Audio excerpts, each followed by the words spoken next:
नमस्कार मुलांनो, मागच्या व्हिडिओमध्ये आपण linear equation in two variable हा चॅप्टर सुरू केला। त्यामध्ये लिनियर इक्वेशन इन टू व्हेरिएबलची डेफिनेशन पाहिली।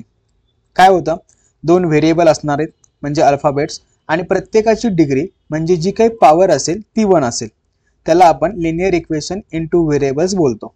त्यावरती काही सम्स पण पाहिले। आता नेक्स्ट टॉपिक आहे आपला सायमल्टेनियस लिनियर इक्वेशन, म्हणजेच इक्वेशन मध्ये असणाऱ्या x आणि y ची व्हॅल्यू काढणं। पण बघा, त्या अगोदर आपल्याला कुठल्या गोष्टी शिकाव्या लागतील।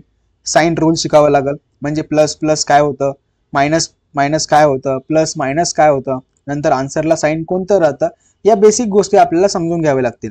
नंतर सेम ॲडिशन आणि सबट्रॅक्शन ऑफ पॉलिनॉमियल। आता जे आपण बघणार आहोत हे सगळे पॉलिनॉमियल्सच आहेत, त्यामुळे ह्यांची बेसिक ॲडिशन आणि सबट्रॅक्शन जर क्लिअर असेल ना तर हे इक्वेशन सॉल्व्ह करणं आपल्याला इझी जाईल। त्यामुळे त्या गोष्टी पण बघूया आणि एंडिंगला simultaneous equation step wise solve करू। या बेसिक गोष्टी क्लिअर झाल्या की या व्हिडिओच्या एंडिंग पर्यंत तुम्ही प्रत्येक जण, जरी आता तुमच्याकडे कसलंच नॉलेज नसलं तरी एंडिंग पर्यंत तुम्ही 100% सायमल्टेनियस इक्वेशन व्यवस्थित सॉल्व्ह करू शकता। क्लिअर झालं? चलो आता वेळ न दवडता डायरेक्टली आपण सिलेबस सुरू करूया। चलो डायरेक्टली टॉपिक सुरू करूया। बघा, ॲडिशन आणि सबट्रॅक्शन साठीच आपल्याला रूल बघायचे। बेसिकली जर साइन सेम असतील म्हणजे दोन नंबरला एक तर प्लस दुसरा पण प्लस असेल किंवा मायनस मायनस असेल तर ह्यांची होती ॲडिशन। आता सध्या आन्सरला साइन कोणतं असतं ते बघू नका, फक्त लक्षात ठेवा जर साइन सेम आलं प्लस प्लस मायनस मायनस तर ॲडिशन होणार, आणि साइन डिफरंट आलं म्हणजे पहिला नंबर पॉझिटिव्ह दुसरा निगेटिव्ह, पहिला निगेटिव्ह दुसरा पॉझिटिव्ह, डिफरंट साइन आले तर होणार सबट्रॅक्शन। डन? या गोष्टी क्लिअर झाल्या। आता जर आन्सर आपण जे काढू ना त्याला एक सिंपल रूल डोक्यात ठेवा की ऑलवेज हायर नंबर तर साइन येणार। मग विथ रिस्पेक्ट टू काहीही होऊ द्या, म्हणजे ॲडिशन होऊ द्या सबट्रॅक्शन होऊ द्या, आपला एकच रूल हायर नंबर तर साइन देणं। अजून एक महत्त्वाची गोष्ट, ज्यावेळेस आपण सबट्रॅक्शन करणार ना त्यावेळेला ब्रॅकेटच्या आतमधले साइन चेंज होतात। एक्झाम्पल घेऊ म्हणजे अजून क्लिअर होईल। आता बघा, इथे दोन नंबर होते 4 + 8, पहिल्या 4 ला कोणतं साइन नाहीये याचा अर्थ इथं प्लस साइन आहे, बरोबर। आता प्लस प्लस काय होणार आहे, ॲडिशन होणार आहे। पहिले ॲडिशन करून घ्या, ॲडिशन केली 12 आली। आता रूल काय होता, हायर नंबर तर साइन। 4 मोठा आहे का 8 मोठा आहे, 8 मोठा आहे, 8 ला साइन काय होतं प्लस, आन्सर आलं +12। सेम सेकंड गोष्ट काय दिसतंय, मायनस मायनस मायनस मायनस काय होतं, साइन सेम आले म्हणजे ॲडिशन होणार। परत 4 + 8 12, साइन कुठला द्यायचं आहे, हायर नंबर साइन। 8 हायर होता, 8 ला साइन मायनस होतं, आन्सर मायनस झालं। क्लिअर झालं? दोन प्रॉब्लेम समजले। आता पुढचा प्रॉब्लेम बघा, खूप सिंपल राहत आहे। मायनस प्लस डिफरंट साइन काय करायचं आहे, सबट्रॅक्शन, म्हणजेच 8 - 4 4, हायर नंबर कुठला होता 8, देऊन टाका साइन। डन? नेक्स्ट प्रॉब्लेम 4 - 8, आता 4 ला साइन नाहीये म्हणजे इथं काय असणार आहे, प्लस साइन असणार आहे। परत प्लस मायनस काय होणार, मायनस, बरोबर जमतंय। आता मायनस केलं म्हणजे उत्तर 4 आलं। हायर नंबर कुठला होता 8, 8 ला साइन काय होतं मायनस। रूल क्लिअर झाले। आता बघा, ब्रॅकेटवाला जो रूल शेवट केला ना रेड मार्क मध्ये तो समजून घेऊ। ब्रॅकेटच्या बाहेर मायनस साइन होतं, बघा इथं मायनस साइन आहे, त्यामुळे काय होणार, पहिला नंबर तर ॲज इट इज राहील, पण दुसरा जो 8 आहे ना जे मायनस साइन होतं ते चेंज होईल, ते होईल +8। आता रूल लागू करा, काय होतं मायनस प्लस काय होईल मायनस, बरोबर। 8 - 4 4, हायर नंबर तर साइन +4। रूल्स क्लिअर झाले। बघा एक क्विक रिव्हिजन बघा, काय होतं, जर साइन सेम असतील प्लस प्लस ॲडिशन होणार, मायनस मायनस ॲडिशन होणार, डिफरंट साइन आले म्हणजे प्लस मायनस किंवा मायनस प्लस आलं तर सबट्रॅक्शन होणार, आणि जे आन्सर येईल त्या आन्सरला ऑलवेज हायर नंबर तर साइन द्यायचं। हे सिंपल रूल क्लिअर झाले। हे रूल तुम्ही पॉलिनॉमियलला सुद्धा वापरू शकता। डन? कन्सेप्ट क्लिअर झाली। आता डायरेक्टली ॲडिशन आणि सबट्रॅक्शन ऑफ पॉलिनॉमियल समजून घेऊ। बघा, एक बेसिक रूल राहतो, if the variables are same then we can do the addition and subtraction of the polynomial. आता याचा अर्थ काय ते समजून घ्या। बघा, जर व्हेरिएबल सेम असेल तर, एक्झाम्पल वरनं अजून क्लिअर होईल। काय दिसतंय, 3x + 7x, व्हेरिएबल म्हणजे अल्फाबेट x, जर हे सेम असतील तरच आपण ॲडिशन किंवा सबट्रॅक्शन करू शकतो। क्लिअर झालं? म्हणजे काय होणार, व्हेरिएबल सेम आहेत म्हणजे कोइफिशियंटची ऍडिशन किंवा सबट्रॅक्शन होणार. 3 + 7 10 व्हेरिएबल ॲज इट इज. कळलं नक्की काय होतं? व्हेरिएबल सेम असेल तर एक्स एक्स सेम होते तर आपण ऍडिशन किंवा सबट्रॅक्शन करू शकतो. म्हणजेच 3 + 7 10x झालंय. सेकंड बघा, -8x + 9x व्हेरिएबल सेम आहे का? एक्स एक्स सेम आहे म्हणजे कोइफिशियंटची ऍडिशन किंवा सबट्रॅक्शन होणार. रूल चेक करा, मायनस प्लस काय होणार? मायनस, बरोबर. 9 - 8 1 x as it is. Higher number 9 होता, 9चं साईन देऊन टाका. सिंपल, खूप इझी राहतं बघा. थर्ड सम काय दिसतंय? 10च्या समोर साईन नाही म्हणजे प्लस आहे. थोडा मार्कर चेंज करतो म्हणजे थोडा सिंपल होईल. बघा 10 14 प्लस मायनस व्हेरिएबल सेम आहे, ॲडिशन किंवा सबट्रॅक्शन होणार. प्लस मायनस काय होणार? Minus. Okay. 4 variable as it is. Higher number 14, sign काय होतं? मायनस. आन्सरला पण मायनस साईन. आता फोर्थ बघा, या ठिकाणी काय दिसतंय? एक्स दिसतंय, दुसरा व्हेरिएबल वाय. रूल काय सांगतो? If the variables are same, म्हणजे आपल्याला व्हेरिएबल सेम पाहिजेत. हे व्हेरिएबल सेम आहेत का? नाही, म्हणजे ह्या इक्वेशनची ॲडिशन किंवा सबट्रॅक्शन नाही होणार. पण ह्या इक्वेशनला आपण काय बोलतो? बघा, दोन व्हेरिएबल्स आहेत, प्रत्येकाची डिग्री काय आहे? 1 आहे. म्हणजेच ह्याला आपण बोलतो linear equation in two variable. Clear झाली? चलो आता नेक्स्ट टॉपिक मध्ये आपण लिनियर इक्वेशन इन टू व्हेरिएबलची ॲडिशन आणि सबट्रॅक्शन समजून घेऊ. बघा आपला नेक्स्ट टॉपिक लगेचच काय?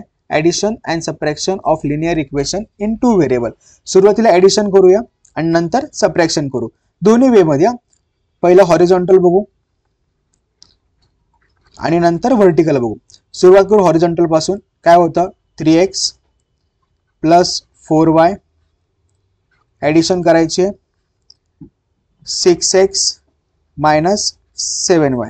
ब्रॅकेटच्या बाहेर जर ॲडिशनचं साईन असेल तर आतले साईन काहीच चेंज होत नाही. म्हणजे काय होणार? 3x ब्रॅकेट कॅन्सल केल्यानंतर 4y + 6x - 7y. आता सेम जे काही व्हेरिएबल्स होते x x त्यांच्या टर्म्स एकत्र करूया. म्हणजेच 3x हा 6x साइन सहित पुढे आला, 6x + 4y as it is - 7y as it is. आता बघा व्हेरिएबल सेम आहेत, इथं सुद्धा व्हेरिएबल सेम आहेत, ॲडिशन किंवा सबट्रॅक्शन होणार. बघा plus plus 6 + 3 9 x as it is, plus minus काय होणार? मायनस. 7 - 4 3 y, हायर नंबर 7, त्याचं आलं साईन. डन? क्लिअर झालं? आता बघूया व्हर्टिकल कसं राहतं. सेम सम व्हर्टिकल. बघा व्हर्टिकल इझी राहतं. 3x + 4y ॲडिशन करायची आपल्याला, 6x - 7y. व्हर्टिकल मध्ये आपल्याला ना थोडे साईन इझिली सीन होतात, साईन चेंज करायची गरज नाही पडत. त्यामुळे शक्यतो आपण व्हर्टिकलच करणार आहोत. आपल्या बुकमध्ये सुद्धा व्हर्टिकलच मेथड आहे. बघा ॲडिशन करायची, 6 + 3 व्हेरिएबल सेम होते 9x, plus minus variable same आहे मायनस होणार, 7 - 4 3y, हायर नंबर 7, हे साईन आला. क्लिअर? ॲडिशन खूप सिंपल आहे पण मेन प्रॉब्लेम येतो सबट्रॅक्शनला. बघा सेम गणित, हॉरिझॉन्टल पण करू व्हर्टिकल पण करू. हॉरिझॉन्टल करताना हॉरिझॉन्टल बघा 3x + 4y - 6x - 7y. आता ब्रॅकेटच्या बाहेर जर साइन मायनस असेल तर आतलं साइन चेंज होणार. अरे मार्कर चेंज नाही झाला. हां, ब्रॅकेटच्या बाहेर जर मायनस साइन असेल तर आतलं साइन चेंज होईल. म्हणजे काय होणार? पहिली टर्म तर ॲज इट इज, पहिल्या टर्ममध्ये काहीच फरक नाही होत. इथं मायनस साईन होतं त्यामुळे आतलं साईन चेंज होणार. 6च्या समोर कुठलंच साईन नाही म्हणजे प्लस आहे, ते होणार -6x.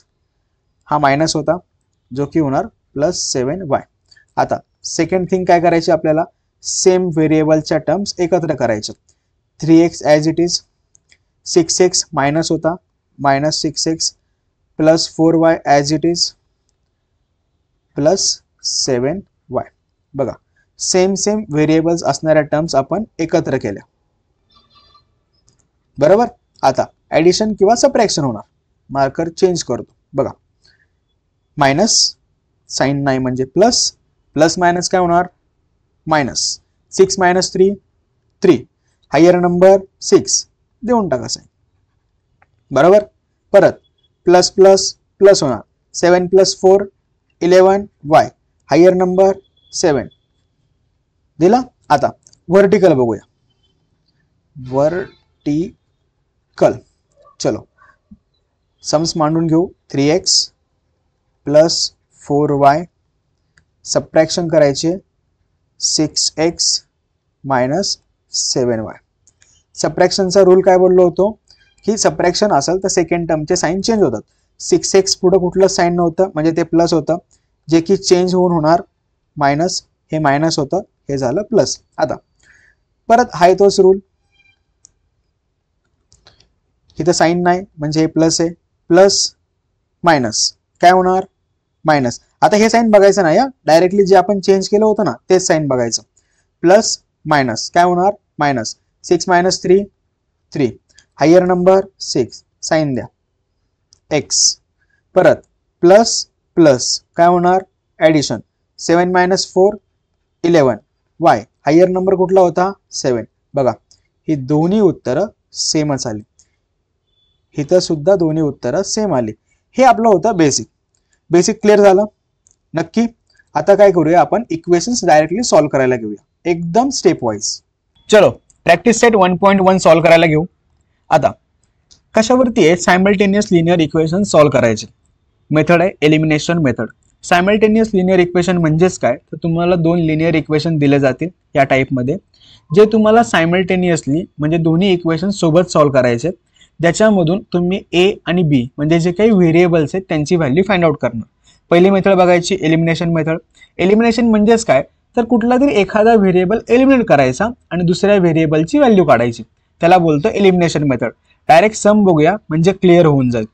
आता क्वेश्चन 2, पहिलं equation 3a + 5b = 26, a + 5b = 22. Solution write down करायला घेऊ. दोन्ही equation as it is copy paste केले. Equation number 1, equation number 2. आता नीट आहे का, काय काय चेक करायचं आपल्याला. सगळ्यात पहिलं व्हेरिएबलची ऑर्डर सेम आहे का. बघा पहिला व्हेरिएबल ए होता, दुसरा व्हेरिएबल बी होता. दुसऱ्या इक्वेशन मध्ये पण पहिला व्हेरिएबल एच पाहिजे, हाय ए हाय. दुसऱ्या व्हेरिएबल मध्ये बीच पाहिजे, हाय नक्की. चलो म्हणजे व्हेरिएबलची ऑर्डर काय झाली सेम झाली. काय होती आपली ऑर्डर, पहिला ए दुसरा बी होता.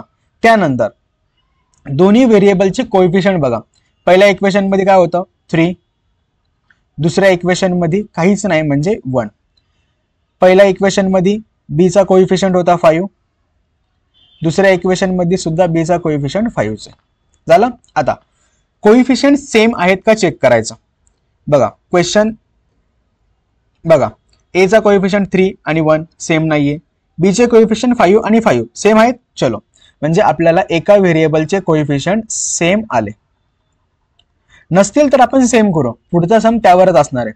डन. आता नेक्स्ट स्टेप काय असणार आहे, तर ज्याचे कोएफिशिएंट सेम होते ना त्याच व्हेरिएबलला एलिमिनेट करायचं. आता बघा दोन्ही ठिकाणी प्लस प्लस साइन आहे. आता साइडला करू म्हणजे अजून क्लिअर होईल. काय होतं +5b +5b. मला काय करायचंय एलिमिनेट करायचंय. अरे बी आला नाही का, ओके. एलिमिनेट करायचंय. एलिमिनेट करायचं म्हणजे ह्याचं उत्तर 0 आलं पाहिजे. ह्याचं उत्तर कधी 0 येईल सांगा बरं जरा. प्लस प्लस आहे, जर ह्यांना मी मायनस केलं तरच ह्याचं उत्तर 0 येईल ना, बरोबर का. नक्की. जर साइन सेम असेल तर आपल्याला मायनसच करावं लागणार. म्हणजे दोन्ही नंबर सेमच झाले, 5b आणि 5b दोन्ही सेम होते म्हणून मायनस केलं, उत्तर काय झालं 0 झालं. म्हणजेच इक्वेशन 1 आणि 2 चे आपल्याला काय करावं लागेल सबट्रॅक्शन करावे लागेल. पण लिहिताना कसं लिहायचं बघा. थोडासा बोर्ड क्लिअर करून घेऊ म्हणजे फक्त समज राहील. पहिली स्टेप तर क्लिअर झाली तुम्हाला.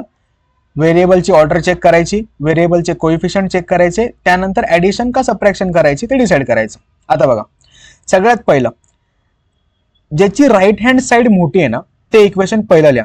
या ठिकाणी एक लाईन लिहायची, पण ती कशी लिहायची ते सांगतो बघा. पहिल्या इक्वेशनची राईट हँड साईड ज्याची मोठी होती ते इक्वेशन लिहिलं 5b इज इक्वल टू 26. नंतर दुसरं इक्वेशन ज्याची राईट हँड साईड छोटी आहे 5b इज इक्वल टू 22. आता असं का केलं त्याच्या मागे रिझन आहे का. हायर नंबर मधून लोअर नंबर मायनस करणं कधीही इझी राहतं, पण लोअर नंबर मधून हायर नंबर मायनस करताना साइन मायनस येऊ शकतं, असे पण चान्सेस होतात. म्हणून सिंपल वे लक्षात ठेवायचा. पहिलं इक्वेशन ज्याची राईट हँड साईड मोठी आहे ते लिहिलं आणि नंतर त्याची राईट हँड साईड छोटी आहे ते सेकंड टाइमला लिहिलं. आता काय करायचंय, मायनस करायचंय. कुठलं इक्वेशन मायनस करतोय आपण, सेकंड वाला इक्वेशन. कुणामधून मायनस करतोय, फर्स्ट वाल्यामधून. म्हणजेच वरती लाईन कशी असणार आहे, सबट्रॅक्ट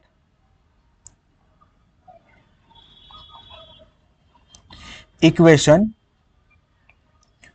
2 फ्रॉम इक्वेशन 1. बरोबर. आता बघा, मायनस केलं. अगोदर आपण काय बघितलं होतं, जर मायनस केल्यानंतर जर आपण मायनस करत असलो तर सेकंड टर्मचे साइन चेंज होतात. ए प्लस होता जो मायनस होणार, बी सुद्धा प्लस होता तो पण मायनस होणार, हा नंबर 22 सुद्धा प्लस आहे म्हणजे तो सुद्धा मायनस होणार. आता मायनस झाल्यानंतर ह्याचं उत्तर काय होईल, एलिमिनेशन मध्ये तर तो नंबर तर कट होऊनच जाईल. म्हणजे बघा 5 प्लस मायनस व्हेरिएबल सेम आहे, याचं उत्तर आलं 0. आता या ठिकाणी प्लस साइन होता, प्लस मायनस काय होतं, मायनस. 3 - 1 2, हायर नंबर 3 त्याचं दिलं साइन ए. इथं काहीच नंबर नव्हता, साइन काहीच नव्हता म्हणून प्लस देऊन टाकूया. बघा परत 26 ला साइन काय आहे, प्लस. इथं साइन काय आहे, मायनस. प्लस मायनस काय होतं, मायनस. 26 - 22 4. इझी झालं ना.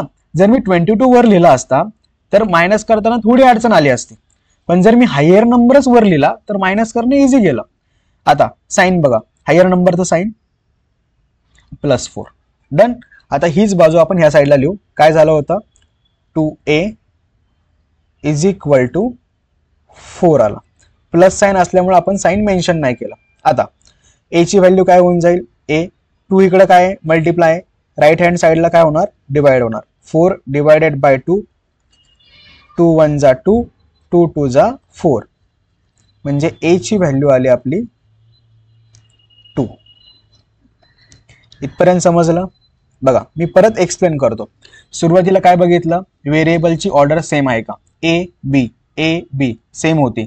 कोइफिशियंट 3 1 5 5 ज्याचे सेम होते त्याला एलिमेंट करायचे. मग काय केलं, ही लाईन तर लिहिलीच नाही. ही लाईन लिहिण्या अगोदर काय केलं, ज्याचा जो काही कॉन्स्टंट वाला नंबर होता राईट हँड साईडचा तो मोठा होता ते इक्वेशन पहिले लिहिलं, जो छोटा होता ते सेकंड टाइमला लिहिलं. नंतर काय लिहिलं, सेकंड इक्वेशन पहिल्यातून मायनस करतोय म्हणजे सबट्रॅक्ट इक्वेशन 2 फ्रॉम इक्वेशन 1. म्हणजे पहिलं इक्वेशन लिहायचं आपल्याला हे, नंतर लिहायचं हे. त्यानंतर तो व्हेरिएबल एलिमेंट झाला. प्लस मायनस करताना साइन पहिलं तर चेंज केलं होतं. नंतर 2a इज इक्वल टू 4 आलं, त्याच्यावरून a ची व्हॅल्यू आपण कॅल्क्युलेट केली. आता ही a ची व्हॅल्यू कुठल्याही एका इक्वेशन मध्ये म्हणजे आयदर इक्वेशन 1 मध्ये टाका किंवा इक्वेशन 2 मध्ये टाका. आपण काय करू, इक्वेशन 2 मध्ये टाकू. Substituting value of a in equation 2. बघा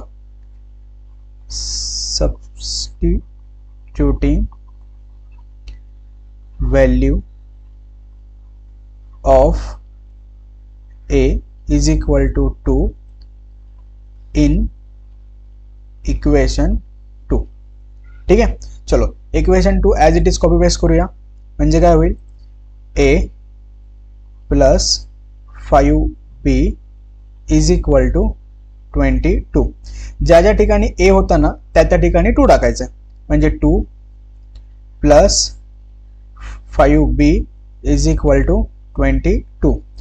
2 लेफ्ट साइडला प्लस होता, राईट साइडला येऊन काय होईल, मायनस होईल.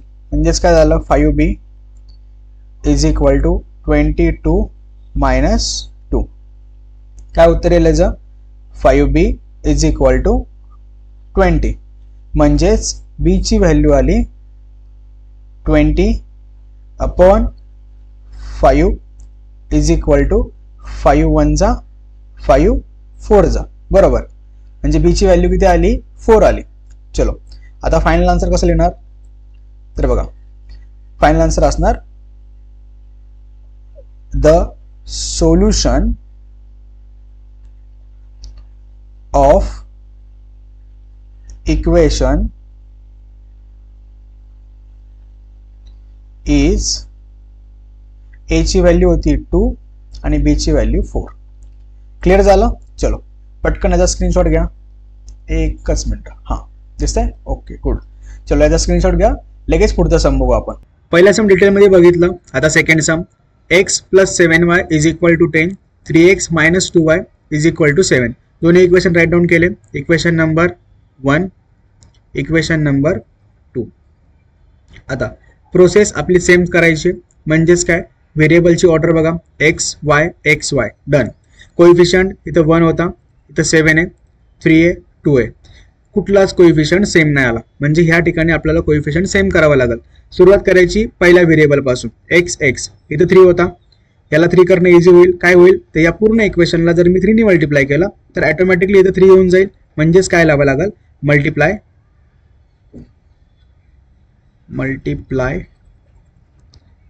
बोथ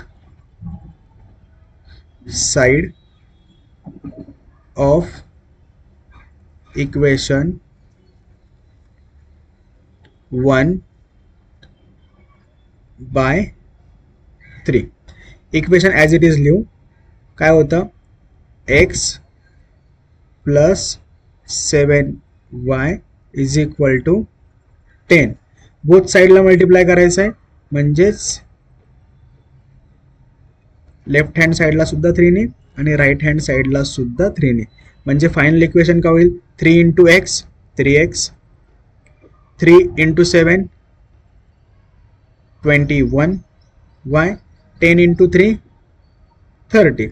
हे आलं आपलं नवीन इक्वेशन, जे की इक्वेशन नंबर 3. आता बघा, आता डोक्यात काय ठेवायचं, जे नवीन इक्वेशन आलंय ते कुणापासून आलं होतं, पहिल्या इक्वेशन पासून. म्हणजे आता पहिल्या इक्वेशनकडे डोकं नाही लावायचं. कुठले दोन इक्वेशन उरले, इक्वेशन 2 आणि इक्वेशन 3. आता काहीतरी ॲडिशन किंवा सबट्रॅक्शन करावे लागेल. पण त्या अगोदर मी काय सांगितलं होतं, ज्याची राईट हँड साईड मोठे असेल ते इक्वेशन पहिलं लिहून घ्या. बघा इक्वेशन लिहू पहिला, 30 आणि 7. 30 मोठा होता म्हणून 30 वाला इक्वेशन पहिले लिहिलं. 3x + 21y is equal to 30. नंतर सेकंड इक्वेशन कुठलं असणार आहे, 3x - 2y is equal to 7. आता परत प्रोसेस बघा, काय होतं, 3x साइन सेम होते. म्हणजे काय करावं लागेल, सबट्रॅक्ट करावं लागेल. कुठल्या इक्वेशनला सबट्रॅक्ट केलं, सेकंडवाल्या इक्वेशनला. पहिल्या इक्वेशनमधून सेकंडवाल्या इक्वेशनचा नंबर तर सेकंड होता, फर्स्टवाल्या इक्वेशनचा नंबर काय होता, 3. म्हणजे काय येणार, सबट्रॅक्ट इक्वेशन 2 सेकंडवाला फ्रॉम इक्वेशन वरचं इक्वेशन काय होतं, इक्वेशन नंबर 3. झालं. आता सबट्रॅक्शन करताना, अरे लाईन चुकली, परत लाईन ड्रॉ करतो. थोडंसं पेज स्क्रोल डाऊन करू म्हणजे इझी राहील. ओके, आता तुम्हाला दिसत असेल व्यवस्थित. मायनस केलं, मायनस करताना साइन चेंज होणार. रूल अजिबात विसरायचे नाही, जे अगोदर बघितलं ना ते रूल डोक्यातच ठेवायचे. मायनस करताना sign change, minus plus minus. आता इझी बघा, काय प्लस मायनस 0, प्लस प्लस काय होईल, 21 + 2 23y, साइन हायर नंबरचं. परत प्लस मायनस काय होणार, minus equal to sign minus केलं, 30 - 7 23 हायर नंबरचं साइन. नेक्स्ट प्रोसेस काय असणार आहे, 23y is equal to 23, y ची व्हॅल्यू आली 23 डिवायडेड बाय 23, 23 1 जा 23, y ची व्हॅल्यू आली 1. याला केला स्क्वेअर किंवा रेक्टँगल केला, सॉरी रेक्टँगल झाला. ओके, आता ही व्हॅल्यू काय करायची आपल्याला, कुठल्या तरी इक्वेशन मध्ये पुट करायचे. मग कुठल्या इक्वेशन मध्ये पुट करू, सेकंड वाल्याच पुट करू. सबस्टिट्यूटिंग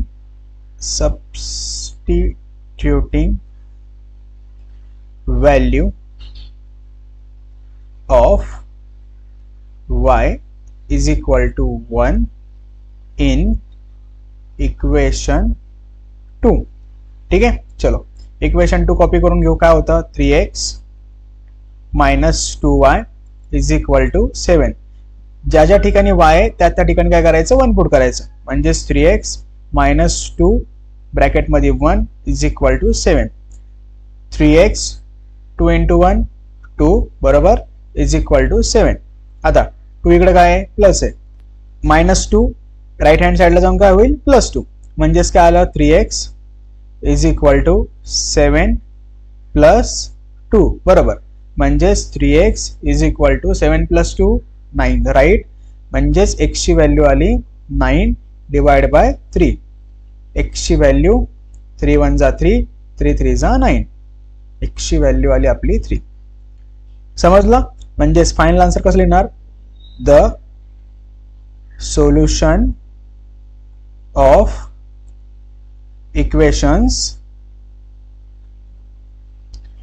इज पहिली x ची व्हॅल्यू 3 नंतर y ची व्हॅल्यू 1. क्लिअर झालं. चलो पटकन या समचा स्क्रीनशॉट घ्या. घेतला. आता अजून एक सम बघू आणि उरलेले सम तुम्हाला प्रॅक्टिसला देतो. क्लिअर. चलो पटकन घ्या. झाला. चलो नेक्स्ट सम. चलो नेक्स्ट क्वेश्चन नंबर 4. काय, 5m - 3n is equal to 19, m - 6n is equal to -7. Equation number 1, equation number 2. आता प्रोसेस काय सांगते आपली, mn सिक्वेन्स मध्ये आहेत, mn सिक्वेन्स मध्ये आहेत. नेक्स्ट काय बघायचा, कोइफिशियंट 5. इथे कोइफिशियंट नव्हता म्हणजे इथला कोइफिशियंट काय असणार आहे, 1 3 6. आता कोइफिशियंट सेम करायचे. दोन पॉसिबिलिटी आहेत. एक तर या इक्वेशनला 5 ने मल्टिप्लाय करा म्हणजे इथे 5m येईल, किंवा या इक्वेशनला 2 ने मल्टिप्लाय केलं तर 3 2 जा 6 इथं 6n येऊन जाईल. पण इझी म्हणून आपण 5 ने मल्टिप्लाय करू. म्हणजे काय करावं लागेल, equation multiply equation 2 by equation 5. ठीक आहे. चलो पटकन लिहूया. Multiply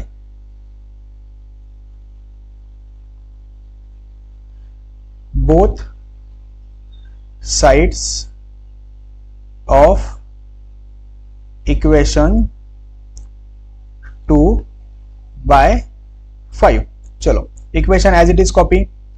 m minus 6n is equal to -7. Multiply कितीने करायचे, बोथ साइडला 5 ने करायचे. Multiply by 5 multiply by 5. आता आन्सर काय येईल, 5m मायनस 5 6 जा 30 बरोबर 30n इज इक्वल टू 7 5 जा 35 मायनस 35. Equation number 3. आता कुठल्या इक्वेशनला मॉडिफाय केलं होतं आपण, सेकंड इक्वेशनला. त्यामुळे आता सेकंड इक्वेशन कडे बघायचं नाही. इक्वेशन 3 आणि इक्वेशन 1. पहिला हायर नंबर आणि लोअर नंबर नुसार सुरुवात करू. बघा 35 19. आता साइन नका बघा, फक्त नंबर बघायचा. 35 आणि 19 कुठला मोठा होता, 35. साइन अजिबात बघू नका. म्हणजे काय होईल, 5m minus 30n is equal to -35. नंबरचं साइन नाही बघायचं, फक्त व्हॅल्यू बघायची. नंतर second 5m minus 3n is equal to 90. आता काय होईल, मायनस करावं लागेल. मायनस बरोबर, साइन चेंज केले, minus minus minus plus plus sign होतं जे की झालं मायनस. आता कट 0 मायनस प्लस काय होईल, मायनस 30 मायनस 3 27 राईट. आणि आन्सरला साइन मायनस. नंतर सेम बघा, मायनस मायनस काय होईल, प्लस 9 + 5 14 1 3 + 1 4 + 1 5. हायर नंबर कुठला होता, 35. हायर नंबरचा आलं साइन, इथं n राहिला. ठीक आहे. म्हणजेच बरोबर. आता म्हणजेच काय होईल, therefore minus 27n is equal to -54. 27 multiply होते, राईट हँड साइडला येऊन काय होईल, डिवाइड, म्हणजेच झालं n is equal to, sign as it is ठेवा, -54 divide by -27. Minus minus plus, answer किती येईल, 27 2 जा, म्हणजे n इज इक्वल टू आला 2. क्लियर. चलो आता ही व्हॅल्यू करूया इक्वेशन 1 मध्ये put. Substituting value of n is equal to 2 in equation 1. म्हणजे काय होईल, equation as it is copy paste करा. 5m - 3n is equal to 90.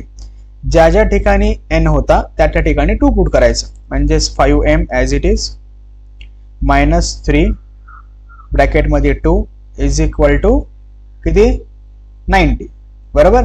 म्हणजेच 5m नेक्स्ट स्टेपला -6, देअरफॉर द सिम्बॉल देत चला, हे इम्पॉर्टंट राहतं. हा okay, is equal to 90.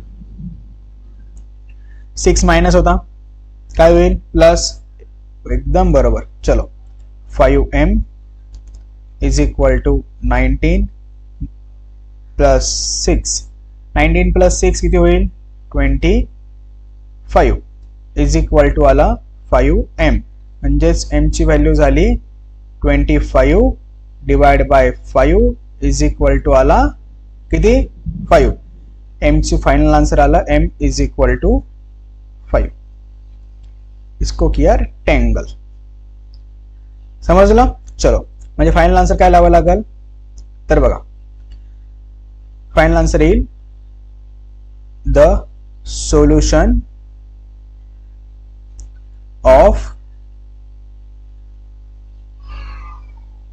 Equations is, पहिला कुठला व्हेरिएबल होता, m म्हणजेच 5, second variable n is equal to 2.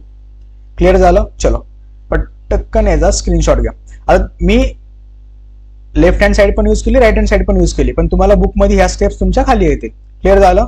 चलो घेतला स्क्रीनशॉट. बघा आतापर्यंत आपण काय केलं, 1, 2 आणि 4 हे 3 सम सॉल्व्ह केले. आता तुमच्यासाठी होमवर्क काय असणार आहे, क्वेश्चन 3 आणि क्वेश्चन 5 सॉल्व्ह करणं, आणि मला इंस्टाग्रामवर पाठवून द्या तुमचं सोल्युशन.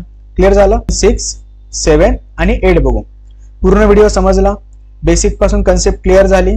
चलो तुमच्या मित्रांना मैत्रिणींना हे व्हिडिओ शेअर करा. Bye bye.